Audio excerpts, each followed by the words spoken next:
മദ്യാസക്തനായ ഒരു മനുഷ്യനുണ്ടായിരുന്നു.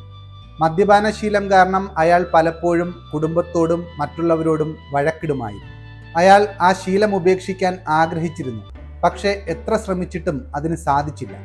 അങ്ങനെ ഒരു ദിവസം അയാളും ഭാര്യയും ചേർന്ന് ഒരു ഗുരുവിനെ കാണാൻ പോയി.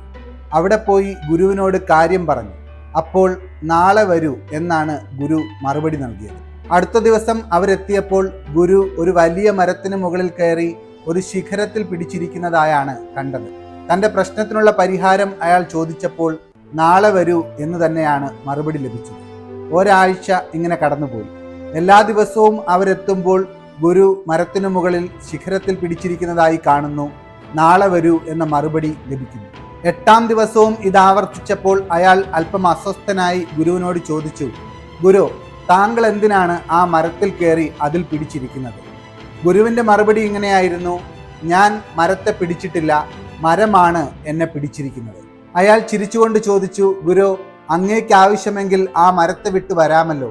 ഗുരുവിൻ്റെ മറുപടി ഇങ്ങനെയായിരുന്നു, ഇതുതന്നെയാണ് കഴിഞ്ഞ ഒരാഴ്ചക്കാലമായി ഞാൻ നിന്നോട് പറയാൻ ശ്രമിക്കുന്നത്. മരം എന്നെ പിടിച്ചിട്ടില്ല, ഞാനാണ് മരത്തെ വിട്ടു വരാത്തത്.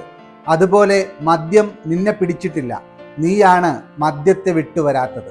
ഈ വാക്കുകൾ അയാളുടെ മനസ്സിൽ ആഴത്തിൽ പതിഞ്ഞു. അന്നു മുതൽ അയാൾ തൻ്റെ ദുശ്ശീലം ഉപേക്ഷിച്ചു. ഓർത്തുവെക്കാം, ദുശ്ശീലങ്ങൾ നമ്മെ പിടികൂടുന്നതല്ല, നമ്മളാണ് അവയെ വിട്ടുവരാത്തത്.